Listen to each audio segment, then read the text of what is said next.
and welcome to the Old Man Orange Podcast. I'm Spencer Scott Holmes.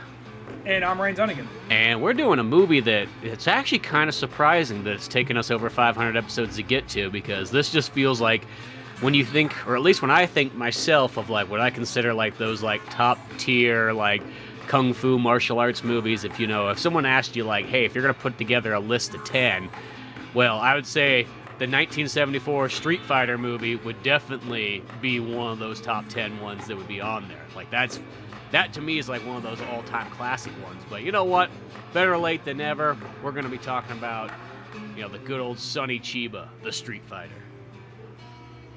Well, the thing with this movie is I remember being a kid, being like in middle school, and just getting into Street Fighter, the fighting game series, and then seeing, oh, the Street Fighter, it's on HBO or whatever, and just clicking to like, this isn't Street Fighter, and then just kind of like clicking off to something else, like whatever, it's like a talking scene.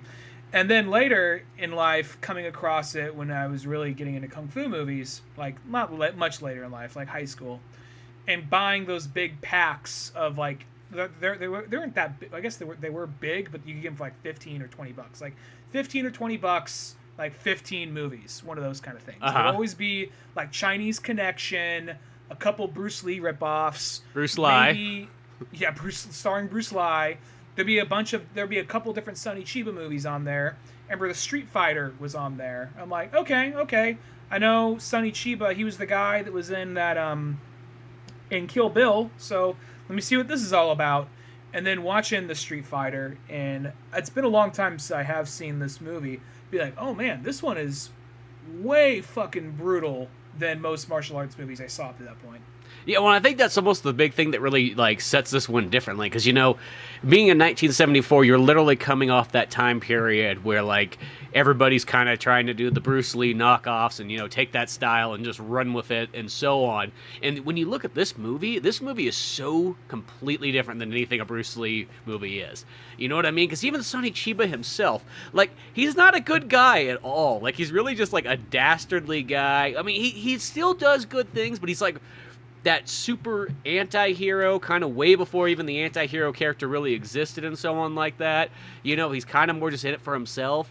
He's also like, even though he's really good at martial arts, he still is kind of a fuck up too at the same time. Like, he doesn't always win. He doesn't always like, get the right moves in and so on. And it's just one of those ones like, I think that's what makes Sonny Chiba such an interesting character. Well, the thing about his character, what's his character's name in this? Terry? That's what they call him, Terry, in the American one. It was funny because I finally got like, because speaking of like, I always think of those like mix packs that we would get back in the day, and that's what I had. I had this one Street Fighter collection one that I remember it had Street Fighter 1, and then it had 2 others afterwards. And when I finished watching this one for the very first time, I'm like, cool, it's going to have the sequel right on there because I really need to see what happens. And it's like, nope, that sequel had nothing to do with it at all. And then it was like the sister Street Fighter. I'm like, well, that really had nothing to do with it at all. I mean, it had, Sonny Chiba in it. That's about the closest thing to it. So it was like one of those bizarre ones. It's like, what? This not making any sense to me.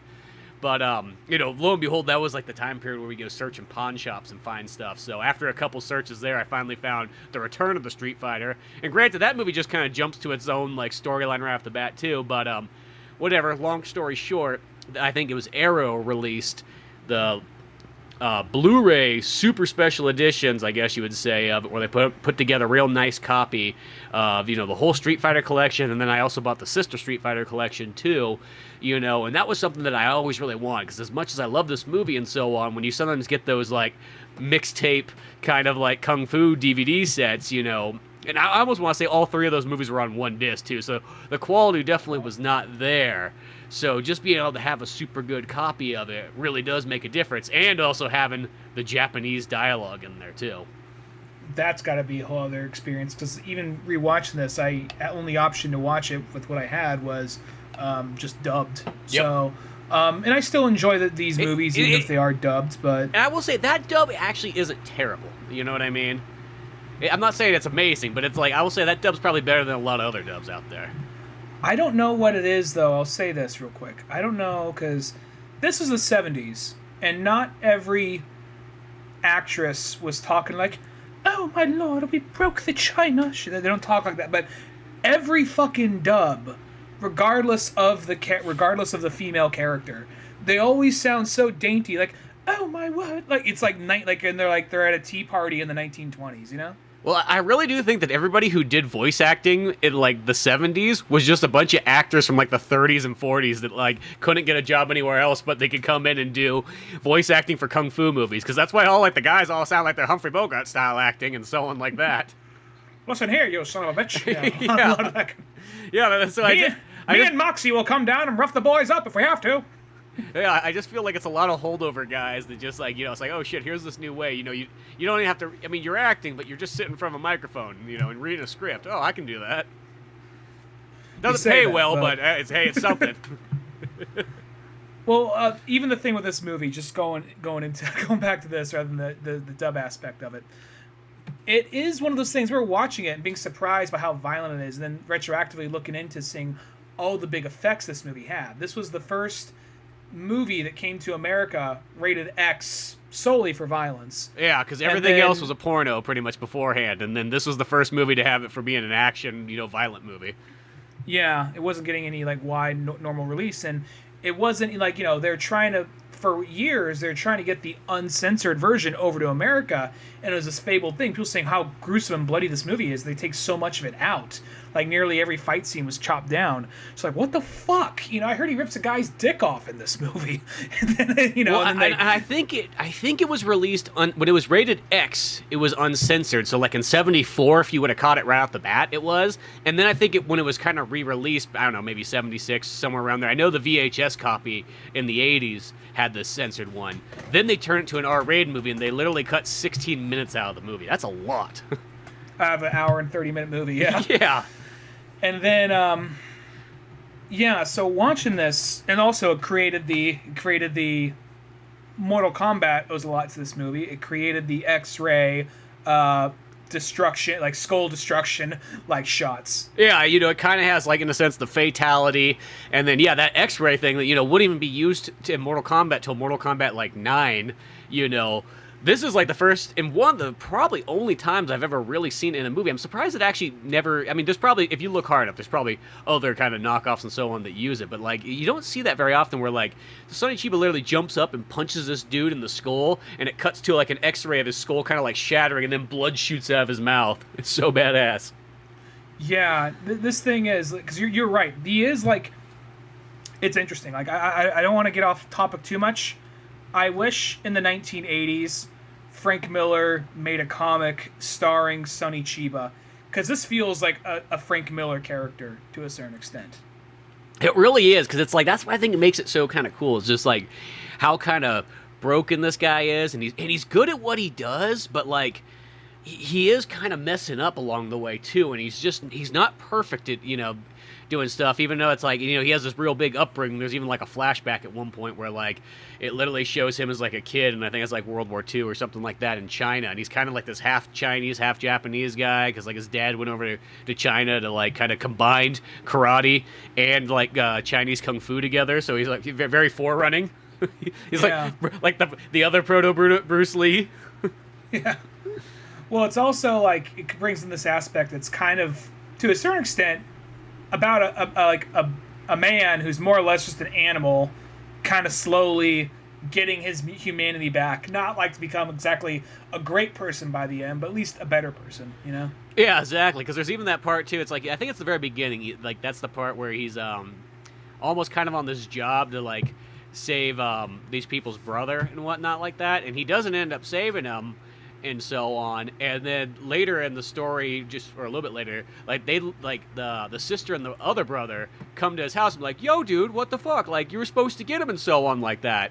You know, it's like, oh, and I think he's dead. That's what happens, right? God, I'm drawing a blank already. No, he couldn't save him because he couldn't. It was too risky having him in the having him be in Japan, like hiding a wanted fugitive. So he had the guy sent to Hong Kong.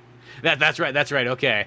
Yeah, so he does that, and then those guys kind of come in and, like, kind of be like, hey, you know, but here's the thing, like, we don't have the money to pay you for doing all this kind of stuff, and, like, could you just do it all the goodness of your heart? So, like, so I was like, oh, that's how it's gonna fucking be then. So like they just get in this like, you know, fight right in the apartment and so on like that, going to the point where, you know, back and forth, and then the brother goes a flying judo kick, and just like Sonny Chiba ducks and he shoots right out the window and falls like, you know, 15 stories down, just head explodes, blood goes everywhere and so on like that. And then, you know, of course the sister starts jumping in and fighting too, and then literally Sonny Chiba pretty much knocks her out, and then she gets. It's like I don't think it's Sonny Chiba that necessarily gets her like. He just basically trades her over. I mean, what else are they gonna do? Yeah. But he's like, he goes to like a known crime boss. He's like, I got a woman here. What will you get me for it? You know, and then well, it's like he needs to get paid for the job. You know, I mean, he's got to make rent. He's got his problems of his own to take care of. He's got his own startup. He's an entrepreneur. You know? He's got his goofy, you know, best friend that lives with him. You know, who's the comic relief. That guy feels like he stumbled into the wrong movie. Like, what is his character? That character's name is Ratface, at least in the American version. Yeah, the American. What the? I like it. Like the Japanese version, he's got like well, I don't know, at least sounds like a much more normal name. It's like what is it? I know it's in here somewhere. It's just like Rakuda and stuff. And that's just what it was once like American looking Rakuda. That sounds like rat nose to me. That's what you're gonna be called from now on, buddy. Well, it's like like that right there, and then the whole thing with it though is like this guy is so like, I'll be your best friend. Like he's almost like LeFou. That's real. He's basically like LeFou to this guy. He really his Gaston. And he's like just such like a fucking like hapless dope who wants to help out his best friend in air quotes. And at the end of the day though, he just doesn't give a shit, you know? And things play a certain way as time goes on. But for a minute, you're like, what is this guy doing with this crazy cold-blooded fuck? Because the whole thing is like when he sells the lady off, we're not meant to like him, but at the same time, I give the movie credit for the idea of like, here's somebody that's going to be hard to root for, yet this is the guy we're following. So try to keep up, you know, like that idea right there. And I thought that was interesting way to go about it. I mean, it's totally like, you know, that 70s style character where it's like, yeah, at the end of the day, they're not really the greatest person or someone like that, but at the same time, like, they'll almost end up doing things. It's kind of, you know, no different than Robert De Niro, I guess you would say, even in Taxi Driver. You know what I mean? Like, Robert De Niro's one of those guys who makes a lot of weird decisions and so on like that, but at the end of the day, he does, you know, save the day, I guess. You know what I mean? That's sort of how it kind of goes. Yeah, exactly. So this movie kind of works out in that way too, and there's a lot more action. The thing is about the action though is usually you'd tell me like this is a kung fu movie and it's rated R. Like okay, maybe at some point someone pulls out a sword or gets stabbed or whatever.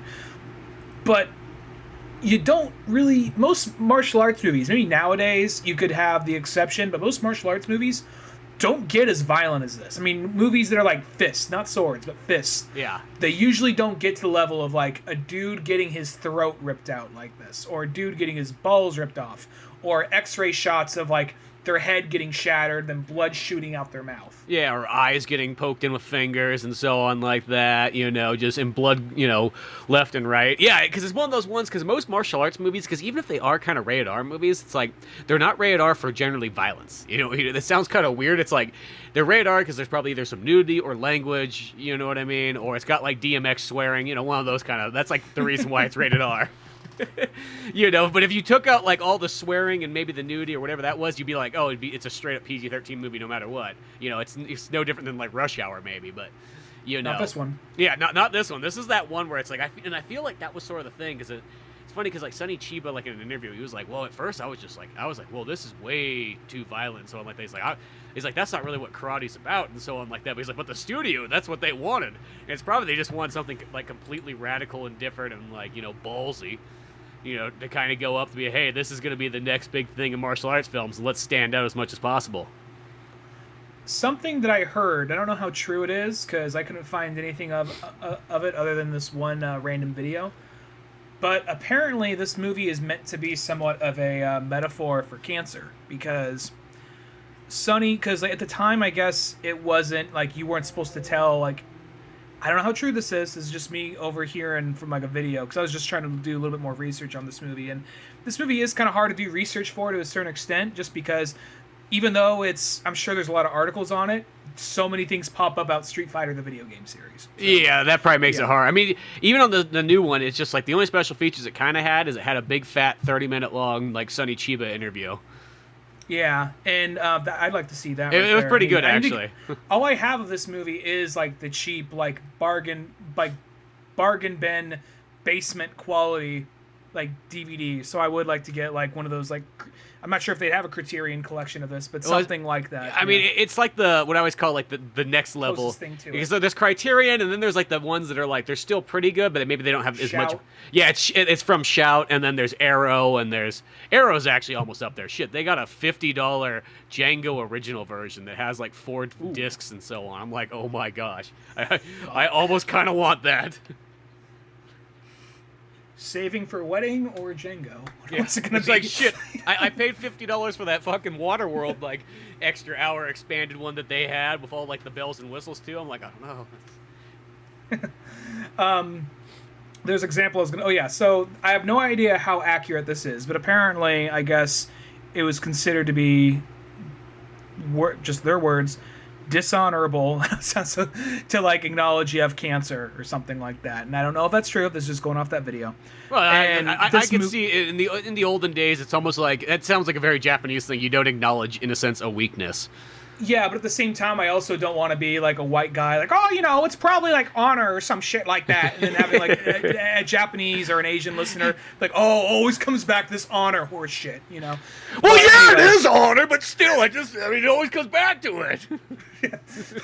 But anyway, so apparently that there is a big, like, people are getting cancer and they didn't know they had cancer until they're basically on their deathbed, and how there's all these people of all these different ages and races and whatnot. Because even though the movie's mostly Japanese, you have a couple of white people. You have that one poor black dude. Yeah. Then they have a couple other people in the movie, and he keeps on the very gruesome scenes. It's like, okay, here's him ripping someone's eyes out, so like neural cancer or something like that. Here's him ripping the dude's dick off, like, okay, or balls off, like testicular cancer, like bone cancer, this and like all these like, I'm not sure how accurate this thing is. That sounds like a guy who did a little too much drugs in the 70s and went to go watch this movie. No, he was definitely one of those film school types, but who knows? It was just like one of those things where I'm like, maybe. I don't know, but that's an interesting take right there. But I couldn't find anything other than that video talking about it. Yeah, but I mean, I'm not gonna like 100% rule that out, but that sounds. Those always sound like those things that sounds way more complicated than anybody who created it would probably put into there. You know what I mean? Like, I guess the idea that there's this thing that people underestimate, they keep on overlooking, and it's basically killing them all brutally in ways you wouldn't expect. Yeah, exactly. That also sounds like one of those ways, like, okay, keep this in our back pocket, so if it comes up that this movie's a little too violent, we'll pull this card out of them, and they'll be like, yeah, so cancer's that bad, huh? Yeah, you got a problem with cancer? Because you got a problem with our movie. Our movie's all pro saving cancer, you know what I mean? Just saying, We're fighting the power here, that almost sounds like one of those things, too. Be like, just keep it in there. It's like... Wow, it's so deep. Yeah, I guess it is. Anyway, yeah. The fight scenes. So, how about that money we just made recently on opening weekend? Well, for being a movie that is just like very punch, murder, and all that, it does have like there is surprisingly more going on than you'd expect. Even especially like just bringing in kind of like acknowledging Japan's past with China, because he is going back to what you said earlier, how he is half Chinese, half Japanese, and his father got killed right in front of him via firing squad because of sleeping with a Chinese woman. And there's even that part where when he has that flashback, he's like, he wants to prove himself to like this other dojo, because he knows that, because basically after word gets around, he sells that lady off. And then that dude says to someone else, hey, you're looking for someone to get some work done? Well, this guy just did a job for me, and he did a pretty good fucking job. So, and these other people right here made some money off him too. So why don't you look into this right here? And basically a oil baron just died, and the heiress is like, oh, no, me? I'm just a college student. I got all this money now. So now she's a target for a lot of people. And their plan is to kidnap her, paying Sonny Chiba. but they don't want to pay him up front. So he's like, well, fuck you guys. And then he just decides to go work. It's almost kind of like a fistful of dollars thing to a certain extent. Well, I'm going to go work for the other guys now and let them know all your secrets. And that puts a target on his back for these guys. And I almost want to say Sonny Chiba had something like once he kind of realizes like, oh, it's a bunch of Yakuza guys. Well, fuck this, I ain't doing like I'm bad, but I ain't that bad. Oh, that's right. It was Yakuza. That's what it was. Because it's almost that kind of thing. Like he's like, yeah, you know what? I might do some shady things to get some money to pay the rent, but I ain't gonna work for the Yakuza. Well, I might sell a woman to the Yakuza, but God forbid I work for the Yakuza. Shit, she owed me $5,000. You know what? Fuck that bitch. Yeah, her brother's fucking dead in my front yard, but still. He's still there. Ratface said, should I clean it up? Like, you don't have to rush to that one. No. Shit. Just put a garden gnome next to him. Take the focus away from him. They got American Golf on TV. I got more important things to watch right now. I'm still watching how the Americans dub Speed Racer. It's funny as fuck. Yeah, exactly. But yeah, so it's like the guy does that. But that scene's really cool, though, where he's at, like, the karate dojo and whatnot, and he kind of fights through all these guys, and then there's, the head sensei there and whatnot, and they have this battle. And it's one of those ones, too, that, like, it's one of those ones Sonny Chiba thinks he's going to win because, he kind of kicked a bunch of the other guy's ass, and then this guy kind of hands him over and whatnot, knocks him down a couple times, so Sonny Chiba can't really do much. He's using his breathing techniques and so on to kind of get back in the fight, but that's where that flashback kind of comes, because the guy's like, you look like a man that I once knew who went to China and whatnot. And they kind of goes in the Chinese part there. And then it's almost like there's this kind of like narration of like Sonny Chiba's father kind of talking to him, be like, never be weak, always be strong. Don't let that fat karate master push you around. Well, even that guy, so going to that, like, I appreciate the fat karate master because how often, whenever there's a fat guy in any karate or kung fu movie, he's either the cowardly businessman, the dopey fat fuck friend who gets knocked down the stairs, or just like the dopey like oaf like henchman who's always getting he's always there but always getting knocked out the first. I liked how this guy was like, dude, maybe you didn't know this, but fat boys fuck too, you know. So. Well, and I think I do think that is really kind of cool because it is that thing where it's like he's that guy, he's husky, but that doesn't mean that he can't be very athletic. You know what I mean? Like I feel like that kind of this movie almost kind of shows in a sense like I guess you would say what people would perceive as like weakness like on screen or as a character, and then changes it around. I appreciate that about this movie, yeah. And then you always have like so there's things like with that character, which he's not in it that much, but that scene he's in and where he gives all that exposition, like, dude. Your dad who died of the firing squad, that's my best friend back in China. Bro, bring it in. Yeah, join my dojo, Yeah, exactly. Like and I think it's like, he's like, oh yeah, by the way, I got this, niece or something. Somehow I feel like she was related to him, the oil baron princess. Yeah, I think there is either best friends or like there's a relation of some sort. It's probably all, yeah, you remember the war in China? Yeah, we used to all party together. Yeah, when that part, so when that guy comes in, because that did throw me off guard, because I kind of forgot about that character. And I was like, oh yeah, this guy fucking, it kind of ends at sort of a standstill, or maybe he even beats him. But it was like, okay, cool. So he's not all undefeatable. Because even though I like Bruce Lee movies, not every Bruce Lee movie, but most of the Bruce Lee movies more than this one, I do appreciate that Terry could lose, or Sonny Chiba could lose. Yeah, that's what I think kind of makes it kind of neat. Because, Bruce Lee almost just has that thing in his movies that, like, he's just almost a little too good. And that's not saying anything against Bruce Lee movies because, they are amazing. But, when you got to be somebody other than Bruce Lee, it's like, how about you show a flawed, broken character and his way of having to overcome, what he has to deal with. And, yeah, that's the thing. It's almost like, I feel like that karate match, if that match would have went on, I don't think Sonny Chiba still would have won. But it's just like they almost like got, like, honor and respect for each other. Yeah. And from there, he starts being a little bit more kind of respectable and kind of like showing a little bit more. He's still kind of a wild animal to some people. Yeah. What I do kind of like, though, basically anybody in this movie, I will say, this does have that warrior's code thing. Because anybody with any power who doesn't fight, they're very hateable. And you're very happy when they die. Like, there's that one chick who's in like the business lady, the Yakuza lady, dressed in red, always talking shit. Yep, carry a gun. Yeah, exactly. There's when anybody who carries a gun and is trying to call his shots in this movie, they go out of their way to make them like some of those dislikable characters in the movie. Yeah, exactly. And it's just like one of those ones like it's like no. You don't bring a gun to a karate fight. Well, even that part when when he fucking kills her, we don't see it, but you know it's fucking brutal. Her gun ends out. He throws it like, he has like those gauntlets and it has those little like throwing needles or knives. And then like gets in her hand, she runs and she trips over a couch. Even though she's behind the couch, he like just flat out just way more than you expect. See his hand down, like, okay, so he's probably just choking her out. Then brings his fist down, you hear a scream, then his fist comes up, then his like leg twists, and he's like, ah!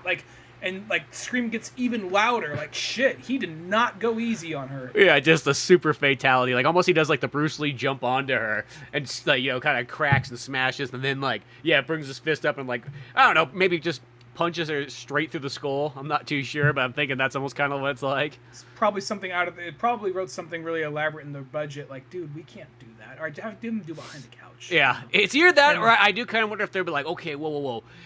Breaking another dude's, skull, but like, what about a lady? Like, fuck it. The safe way is just to do it. We'll have her flip over the couch. One, it'll save us money on like special effects. And two, just in case anybody does, be like, well, it's kind of censored. Yeah. Well, even that kind of leads, like, I was getting real. I wonder if Metal Gear Solid 2 pulled I know it's not an oil rig, but I was still getting Metal Gear Solid 2 vibes from the whole oil rig scene, Yeah, exactly. That does kind of have that feeling there, and when he's doing that big old battle up there and whatnot. But there's even, like, I guess going a little bit farther back, there's another part, too, was once, like, the oil baron lady gets kind of captured or whatnot, and that's where Sonny Chiba first goes to kind of save her. But it's another one of those ones where he gets in there and he saves her, and then, he sends, his, buddy, whatever, to go take her on the boat away, but he still gets kind of, like, captured right there by, I guess, like, that main sort of villain guy. The guy who's, like, I think is the Chinese kind of gangster guy crossed over now. Because I think that's when they go to China. They go to China for, like, a moment. Yeah, there's a Chinese gangster who's looking for a new protege.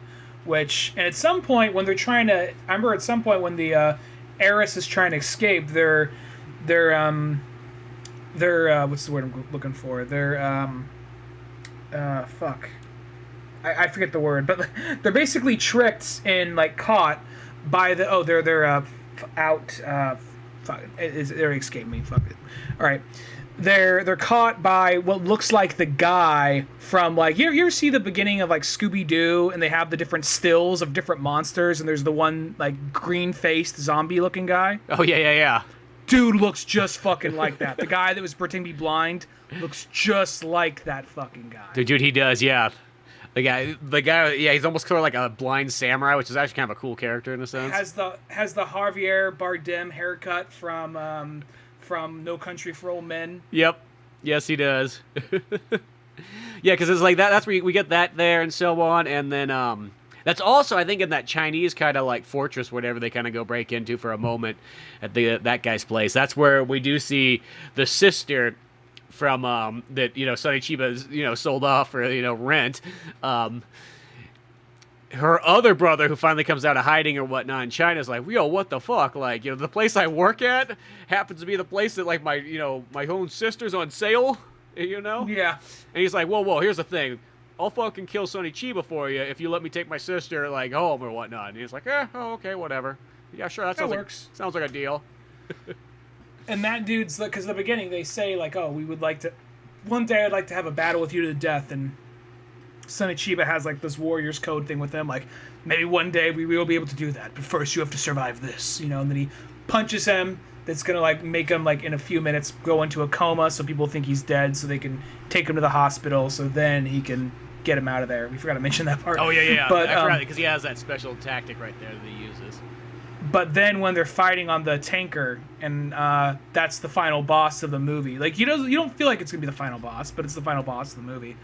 And then there's the part where, he's about to kill Sonny Chiba, and Sonny Chiba grabs part of his chin. You're like, okay, so he's going to choke him, and then you see his fingers go in, and blood just start to pour. Like, he's ripping his fucking throat out? Yeah, like, way before Roadhouse, it's like, there's his throat getting ripped out here, and it's way more violent in this one than even Roadhouse is. Because it holds. Roadhouse, he just, like, turns, flips, and he has, like, a steak with ketchup in his hand. Yeah. This, it's like, you see the fingers go in, and yeah, it's a prosthetic. But you see the fingers go in, and you see the pull, and you see the blood start to pour, and then as he's laying there, you see the chunk of meat in his hands as he's looking at it and just holds on it for a minute. Yeah, exactly. That part's just so brutal. But that whole scene right there, like the whole build up to it, because it's like, Sonny Chiba comes on this, like, tanker or whatnot, and he's just fighting guys off left and right and so on, battling his way through. I mean, it's like a 20-minute, like, kung fu scene at least. Battling his way through, kicking ass, so on, takes that lady out with the gun and whatnot, building all the way up. And then, like, when it gets to, like, that kind of last kind of fights or whatever, that thing's kind of cool. So then it starts raining really hard, and it's like really windy, and I even like because Sonny Chiba takes his jacket off and he just like stretches his arm out and lets it go, and it just flies off screen. Just looks so bad. It's almost like I'll say it's very anime-ish right there. Yeah, this movie does have a lot of anime. I feel like this really inspired Fist of the North Star. And then it's just, but it is kind of weird when you think about like who's the main villain in this movie in a sense is literally the guy that you see at the beginning that he's saving is going to be the guy that he fights at the very end. Which that is a cool concept, and the idea, and they both have reasonable motivations to want to go against each other. But the whole thing with that whole part at the end, I also like because there's the Chinese crime lord who's there, and you see that like the Japanese and like I think the Russian crime lord or whatever are there too, and they want to try like let's just end this. And they're about to shoot Sonny Chiba. And that dude has a knife, has like a dagger, and he kills him because he's like, no, that's my next protege, and then just loses it, kills those guys. So it's like, okay, so there's a little bit more. He doesn't say that, but you could see that's what's kind of he's thinking about, and it kind of. It's confession time. I've never seen the second Street Fighter.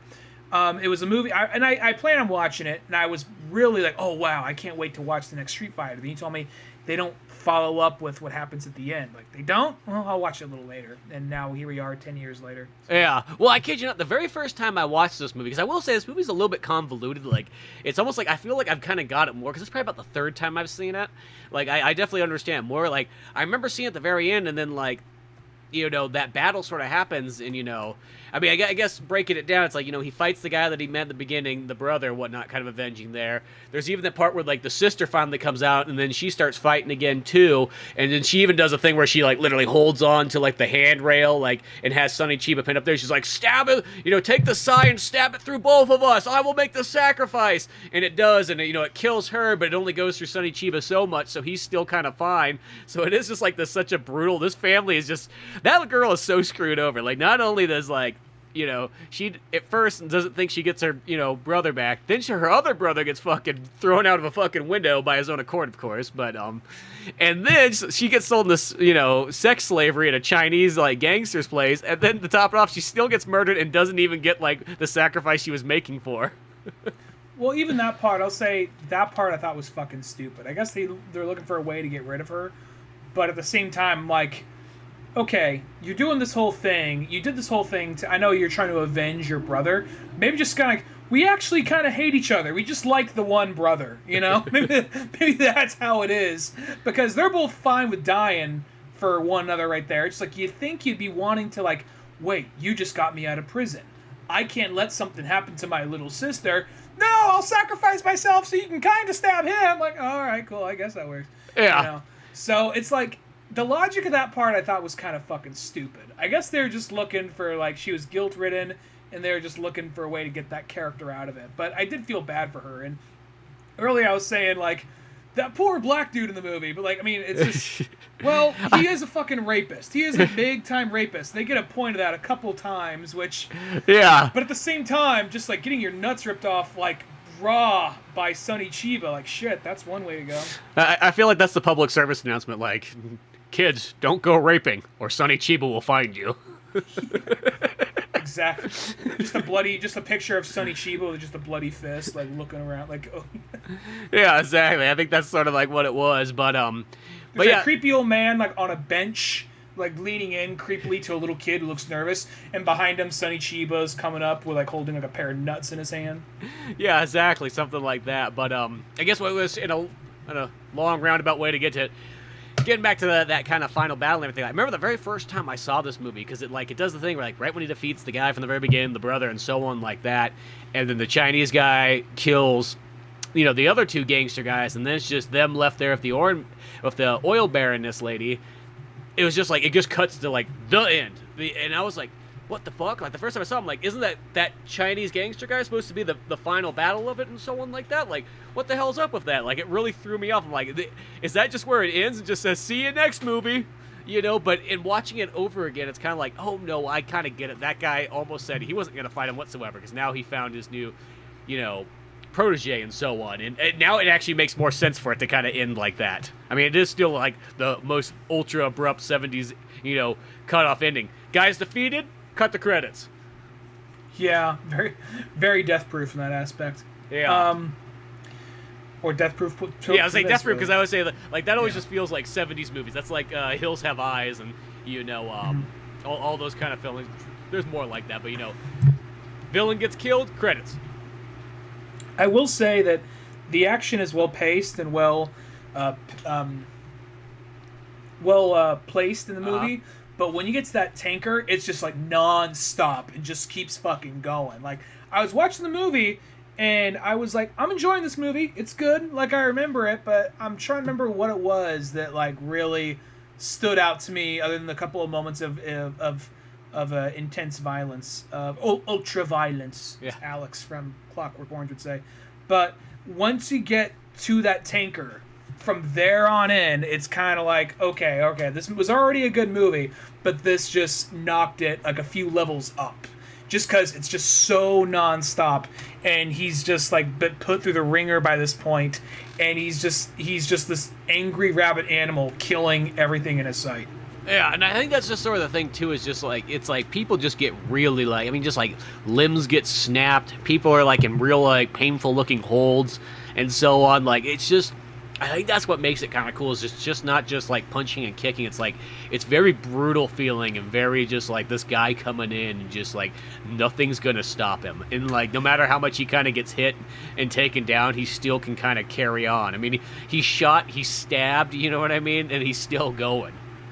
He like flips that one dude over the railing, and that dude's face smashes on the ground in a massive puddle of like bright pink blood. Yeah, no, it's got that like really cool 70s blood that I know there's certain people that don't like that kind of stuff. I don't know. To me, it's always like there's like a nostalgicness of it where it's just had that super vibrant, like almost just looks like someone just dropped a paint can.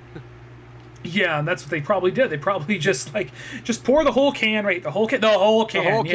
You know what that's I mean? The one thing we're not low on in this budget. Yeah. Yeah, exactly. So it's like that's the thing is that the fights in here. That's what I really like about it. They are really badass in this movie, and I think that's kind of it. It's almost that thing that like they don't need to be super stylized. It's just they're more just have that like gnarly take to it. Yeah. No, this movie, it's been some time. It's been at least maybe 10 years since I've watched it. But I'm glad we covered it for the show because it was one of those movies. I remember it being good. I remember really liking it. And then like watching it like 2 or 3 more times maybe. And then here we are now like, oh fuck, that's right. I've just been like on a real like retro like movies I watched a lot in my early 20s. I've been on a lot of big vibe for that lately, especially after watching True Romance. And when he's watching the Street Sonny Fighter Chiba marathon, the Street Fighter marathon at the movie theater, and he's like, "So who's the bad guy? Is he the good guy?" He's like, "Well, he's not really a good guy. He's a guy paid to fuck people up." But yeah, so. Yeah, because that's like that thing too, where it's like that was almost that one. I remember Sonny Chiba kind of mentioned that like in the special features. He was like, yeah, he's like when Tarantino like first kind of wrote that script, and I think when he was on tour with like Reservoir Dogs and so on, he's like he came to Japan and he was looking for me hardcore like all over the place.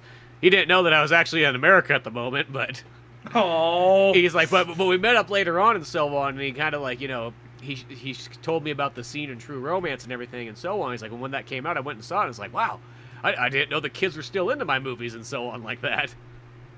He still, for a while, he pops up even in like Tokyo Drift, doesn't he? Basically, if there's an American after like Kill Bill, if there was an American movie that took place in Japan, we had to have a Japanese guy. It was either Sonny Chiba or the principal from Battle Royale. It's one of those two, basically. Yeah. Well, yeah, because I think that's sort of it. I think, like many things in life, it's like Tarantino definitely does bring those kind of like great actors like way back in the spotlight, and he can almost make them just like really stand out again. And that kind of, I think, really kind of gave a little bit of a boost for Sonny Chiba, just for that moment there and so on, because I'll say this, like I will say that also in America, I mean, I think it sounds like the most strangest, bizarre thing, but I think for future generations, I really do think Street Fighter, the game, literally leads you into that movie. Because how many people do you think went out and were playing Street Fighter 2, and then all of a sudden they see this Street Fighter movie and like, I wonder what this is, and they watch it, maybe thinking that maybe this is what the Street Fighter the game is based off of or something like that, and then they just find, well, maybe that's not what it is, but here's this amazing movie that I would have never known about without it. I imagine Ron Howard's Grand Theft Auto had to have the same effect. I always think so. Well, my favorite part, too, is when Grand Theft Auto 3 came out and it was in that popularity, and maybe Vice City might have been right out around there, too, is like they had sort of like a re-release of Grand Theft Auto, and it literally had like the almost, not exactly, but it kind of had a Grand Theft Auto looking type cover that they like sort of redid for it. To try and trick kids. Yeah, exactly, because I think that's sort of what it was. And, all that movie is, it's like, Ron Howard and his, group of crazy teenagers decide to steal a stock car and run away from the law. Yeah, and then what was the other, like, and to give credit where it's due, the other actor I was talking about that's kind of similar to Sonny Chiba in American movies, Takeshi Kitano. Oh, yeah. There we go. That's his name. He played Arameki in the Ghost in the Shell live-action remake. Anyway, there's a bunch of other stuff too, of course, but yeah. What was I going to say? No, yeah, I remember, well, that's also that thing, like, whenever they would have, like, a movie, like, it couldn't even be similar name, but if it was in a similar genre, they would almost alter it to make it look, to fit the style of that movie. Because remember when Enemies at the Gate first came out, like, not first came out, when they had, like, when Inglourious Bastards came out, they re-released, Enemies at the Gate on DVD, but they gave it like this Tarantino-esque look. Like it had like Jude Law and the dude who doesn't fire a gun other than on himself, standing there in the battlefield looking badass, and then like I remember if you turn the back, there's bullet holes in there, and then like the font was kind of tilted and like looked so it's like, oh yeah, I see what you guys are doing. Yeah, I know, because it's funny because I have that one on Blu-ray, that version of it, and then I have like the original DVD copy of it. It's like they're so completely different looking. Like, it doesn't look like that's even the same Enemy at the Gates. It looks like that's like a 20-year difference. It just happens to have the same title. Yeah. So that's always kind of funny. So there definitely had to be someone like somebody like put out maybe I don't know, early 90s, maybe not, because they probably wouldn't even know what Street Fighter fucking was. So yeah, because I'm kind of surprised. Because what the weird thing is, because Street Fighter, the Sonny Chiba movies, it's in the public domain because it didn't get like they just didn't do the copyright over again, so that's why it's kind of a free for all. So it's by that standard, I'm surprised. I mean, maybe somebody has done it, but since anybody can release it, shit, we could go out and release it by this standard. We should just make a fucking Street Fighter 2 looking cover, but it's the Sonny Chiba instead. Just put a red headband around Sonny Chiba digitally, Yeah, you do it like that. Honestly, if you almost like went the full distance and you kind of did like if you almost had somebody, you did like a cool, like, detailed, like almost like 70s looking character poster, like that one where it's like, very nicely illustrated and action packed, almost more action packed looking than even the movies sometimes are on some of those cases. And then, but it has like the Street Fighter 2 font almost, and kind of like that sort of look with like the wings and everything. There's sometimes those intricacies that a search engine won't be able to get. Like, I'm looking for like a Mario Brothers Batman mashup picture. Like, okay, all right. You're like, well, Street Fighter and Street Fighter 1974. I don't know, And then, like, what are you gonna get with that? You're looking for something like Street Fighter, but in the stylings of Street Fighter. Like, well, shit, this is gonna. How am I explain this to Googlebot? Yeah, exactly. I almost want to say that like the Japanese title for it. Well, I mean, like it's pronounced in Japanese and whatnot, but like Fist of Death or something. Yeah, it's like Fist of Death or something, which really actually is like, well, that sounds like what the movie is. But I will say at the same time, Street Fighter almost even works as a good title for it, anyways, because it does kind of feel like, hey, you got this guy who's just this kind of wild animal out there who just like terrorizing around and so on. He fights dirty and so on. He's the Street Fighter. Like it does make kind of sense. Well, I like how one of the posters, it's like Sonny Chiba, his shirt ripped open, he's fighting a bunch of guys. There's one random girl with her shirt off suddenly, like, running away, like, oh my goodness. Yeah, just like that one, just like, just like, hey, it's action, there's sex, there's Sonny Chiba. Is it really sex? You can tell that's the American. You can tell that's the American poster. Yeah, exactly. You know what I mean? But yeah, just like that kind of stuff, just the way to sell it and so on. But yeah, no. Overall, you should have a Pizza Boys cover like that. I know. That's exactly. Well, that's pretty much what I did with the Pizza Boys, like where we make the Kung Fu movies, the Kung Fu Mowgli one. Is just like I give it that thing where it just looks like this way action-packed, like 70s, like one. There's so much shit going on in the cover that you're like, wait, what's going on here? There's like car chases and big boss gangsters, and there's like a lady coming out of a tub and whatnot, like all those. Does that happen in the movie? Well, no. Hopefully it will. Hopefully it will. That's how I felt like it kind of works in that way, where it's like one of those ones, because sometimes you see those covers, and there's certain movies where it's like you go to watch them, and it's not nowhere near as cool as that cover was. Yeah. Which is so funny how like you can have a singular shot that goes like, that looks so amazing. One frame that's amazing, and then you have an entire hour and a half movie, and like you had an entire hour and a half to make that one picture awesome, and you didn't even achieve that. But yeah, no, this actually makes me look forward to actually kind of watching more, because it's like I bought that set and I've been waiting to, I haven't watched the rest of them yet or anything like that, because I was like, well, I'm waiting for the podcast and we'll do that. I watched the Sister Street Fighter again already, but now it's like, yeah, go through all the rest of them. Is that just his sister, or is it it's like I feel like it's only in that for name. It's got Sonny Chiba in there and so on, but I almost want to say he's not even like the same character. It's just Sonny Chiba, and then he's got this lady he's like training and so on. I'll say the movie itself's really fucking good though. Like and that one's like, it's got great fucking action in it. That lady who's in there does a fantastic job. Let's see, what was I gonna say? And that one has almost like a very like hardcore, almost like anime feel to it too, because the characters are like really almost like kind of cartoonish, but like in a cool way. Mm-hmm. No, yeah, I might have to check that one out down the line too. Yeah, glad we retreaded this one for the show, and I'm surprised we did it. So this seems like something we would have covered probably like within like the first 2 years of the show, but here we are now. Yeah, I know exactly. It's one of those weird ones where it's like, oh yeah, it's like, why do we?